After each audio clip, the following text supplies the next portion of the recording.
Journée 46. C'est la Saint-Natacha.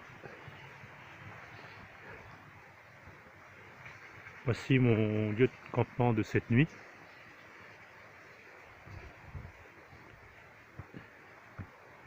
À l'abri de la rosée, à l'orée de la forêt, non loin du Séglio, à côté d'une belle fontaine.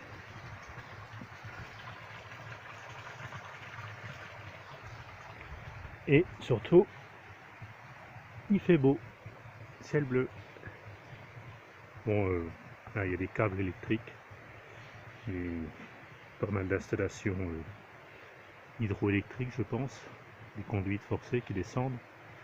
Ça c'est propre à la montagne. Et encore une fois, ces montagnes abruptes là, que j'ai descendues hier, enfin, un peu plus loin.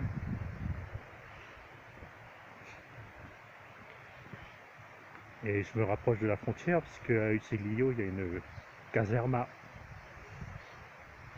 Et je crois que c'est une ancienne caserne des douaniers. Le soleil pointe. Ouais, là, je suis en plein dans l'axe de la ligne haute tension. Mais demain, en montant un peu plus, ce sera mieux. En tout cas, ça va pour camper. L'eau, surtout. Et une eau riche en magnésium. Une eau minérale, quoi. En prenant la variante, je me suis retrouvé sur la route. Et là, je redescends sur Perinera. En fait, cette variante, elle m'a fait, enfin, comme je le pensais, monter un peu trop. Mais c'était agréable, là, dans cette petite forêt, entourée de murs de pierre, le chemin, comme à l'arrivée à Useglio hier. On voit que j'ai pris de l'altitude, on voit différemment la conduite forcée.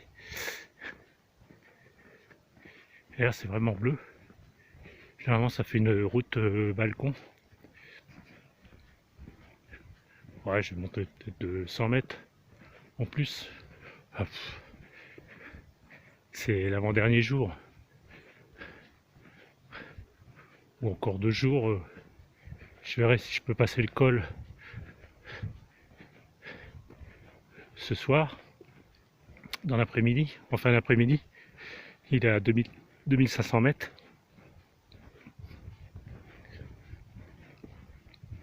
La route est très large, c'est bizarre.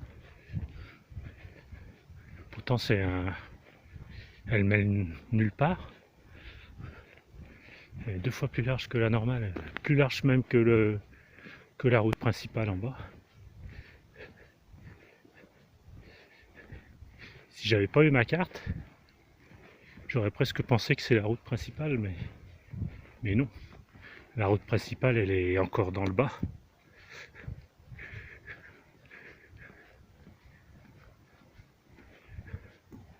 Waouh! Waouh!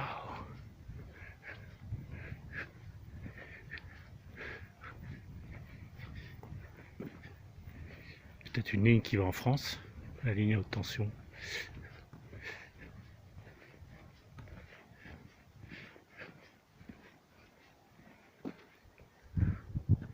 Ah, j'ai dû venir de par là. Ouais. À contre-jour, c'est pas évident. Ciel bleu, pur bleu.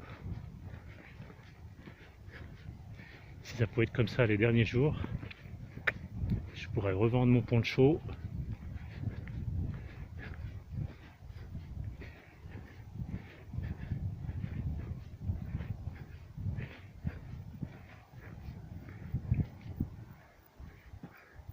L'hiver, ça doit être flippant avec les avalanches.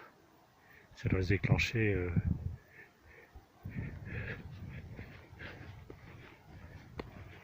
à tire-larigot, comme on dit.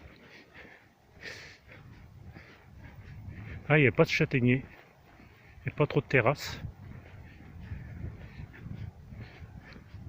boulot toujours. Enfin, c'est un versant très humide. Il y a beaucoup de ruisseaux, de résurgents certainement, comme la fontaine où j'étais.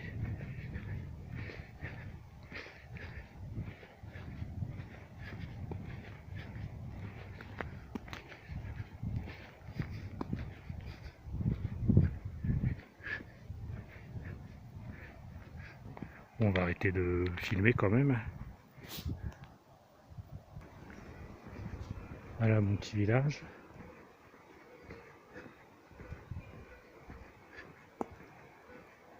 Ah, grandiose. C'est échappé elle.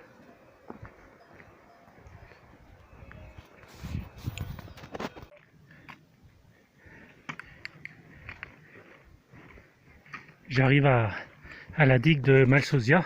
Enfin, je la vois. J'arrive pas. Il y a encore un petit bout de chemin. Je suis à peu près à 1700 mètres. Donc, effectivement, en 5 km, j'ai bien gagné 400 mètres. C'est toujours appréciable, c'est ce que j'appelle une route utile. En même temps, de prendre la route, de marcher sur la route, on prend doucement de l'altitude, sans trop s'en rendre compte. Quoique des fois c'était soutenu, hein, la pente.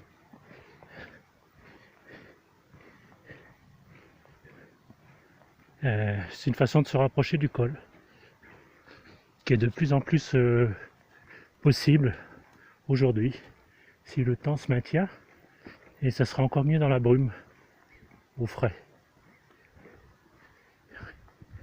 Et c'est pas obligé qu'il y ait quelque chose pour manger là-bas, finalement.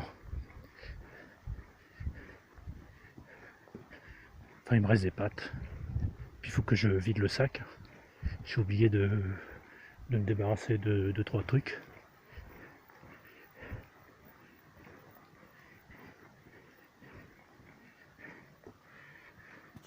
Ouais, bon, ça va, la route, on la connaît maintenant.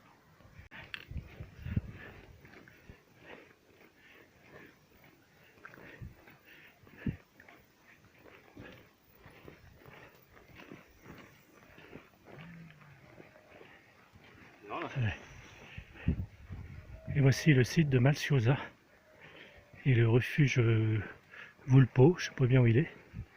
Waouh, c'est bien aménagé, très joli. Ah, je vais m'arrêter là un moment. Il y a des toilettes, je peux me débarrasser de toutes mes poubelles.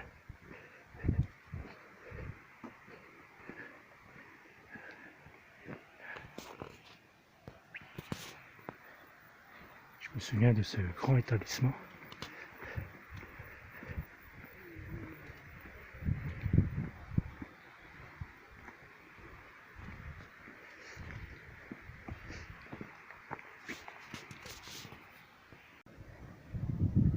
Alors j'ai quitté le refuge Vulpo là, à 1805 mètres, où j'ai mangé.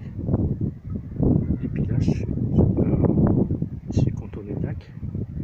Et je suis tombé encore sur un panneau qui prévenait qu'il y avait des patous. Et effectivement, là, il y a un gros troupeau de moutons.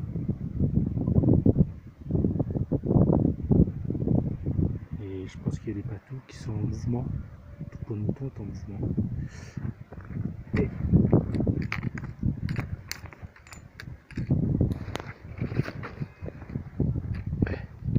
Et voici le barrage derrière moi. Première fois que je vois marqué voilà, Souza, 6h55, on va dire 7h. Troucco, 4h. Collier, Croce di Ferro, 1h40. Et le passé, Lago di Malsiosa, Margogne, Seglio. Et c'est itinéraire 114. Et là-bas, il y a encore des panneaux. Il faut que j'aille au Vulpo, là. Je vais vous montrer. Français qui faisait partie de l'équipe de Reims. Il s'intéressait à mon panneau solaire.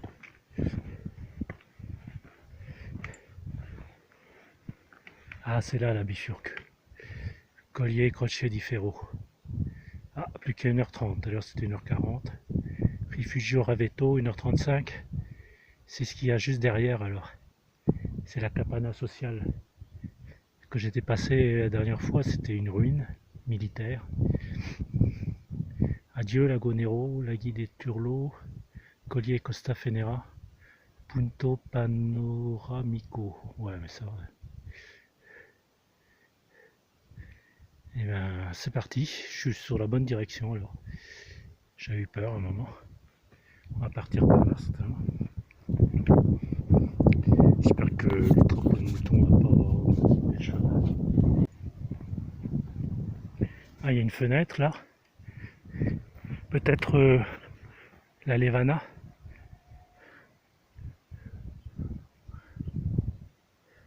Ou Rochemelone. Mais Rochemelone, je crois que c'est là. Ça va, les moutons sont descendus. Ils étaient là, ils sont maintenant là.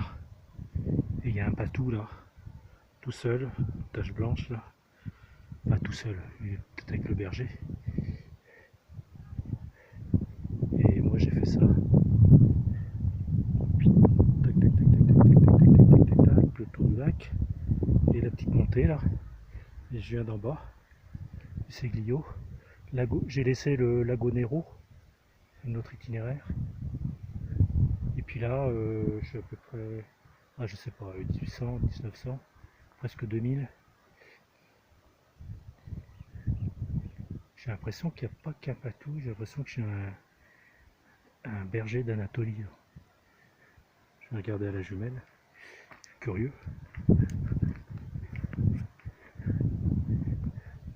Bon, la fenêtre n'a pas duré longtemps.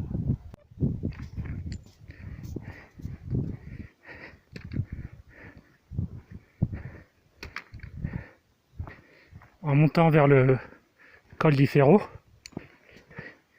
j'en profite, hein, j'ai encore de la place. Je monte dans la brume qui est au-dessus de moi. Pas de pluie pour l'instant. Col assez... La montée est assez facile. Pour l'instant c'est doux.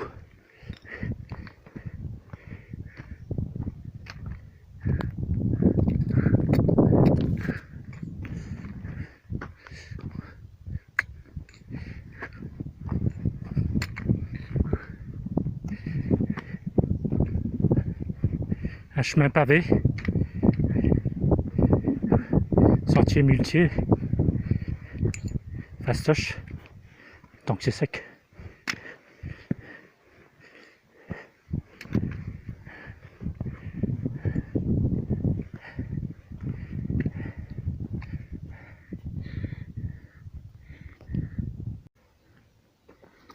Allez, on se régale,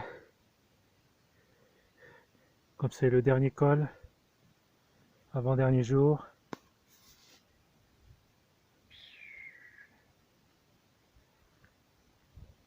Le col doit être là. En plus ça se dégage.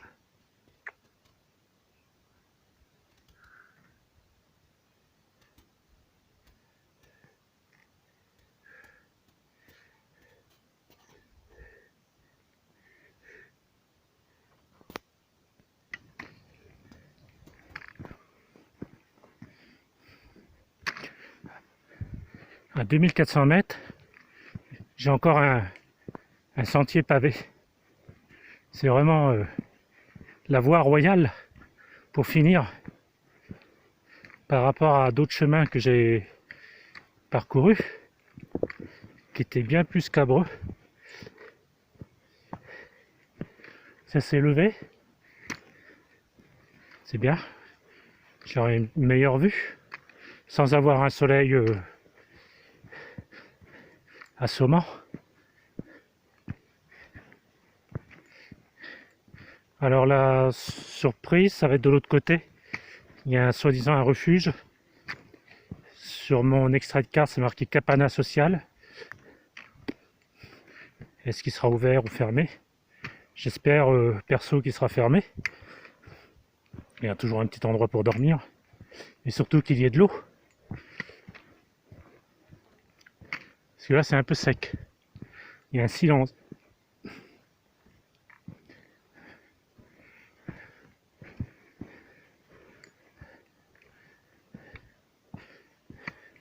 Hop. Tornante.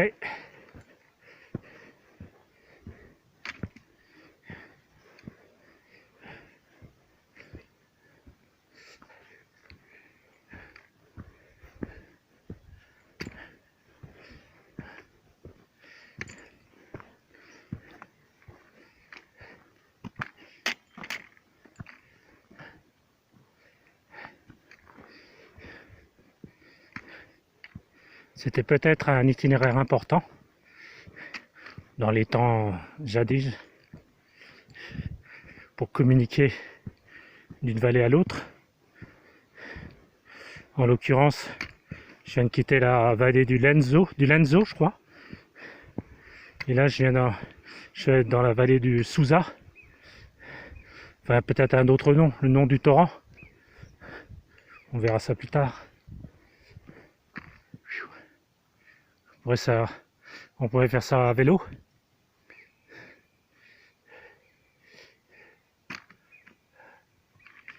Le col doit être tout proche. Peut-être là.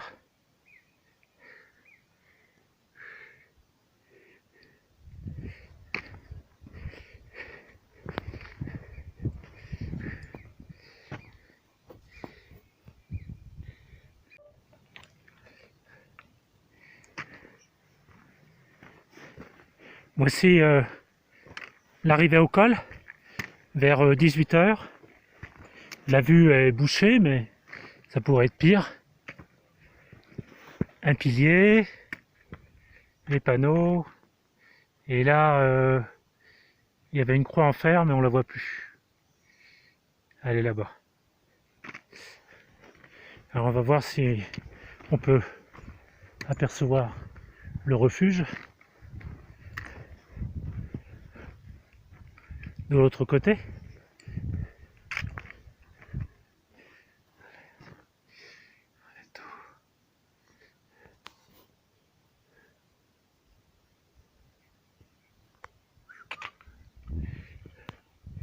« 1h30.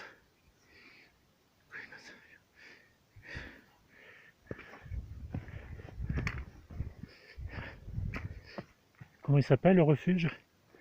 Rifugio Ravetto, 2538.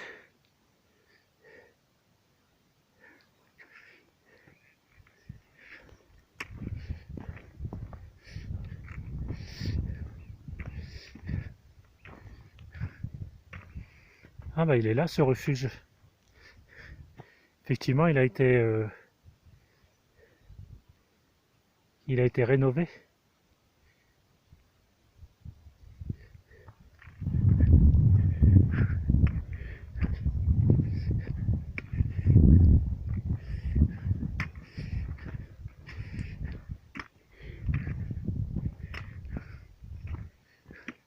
Apparemment, il n'y a personne.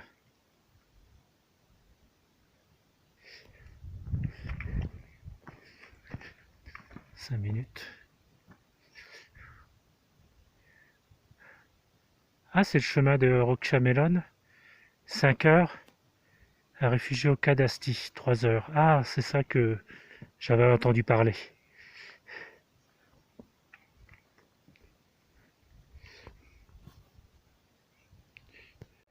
J'arrive au refuge, dans le brouillard le plus complet, et ça fait froid. J'espère qu'il y a un petit local d'hiver, parce qu'il n'a pas l'air d'être ouvert. Je vois un volet fermé.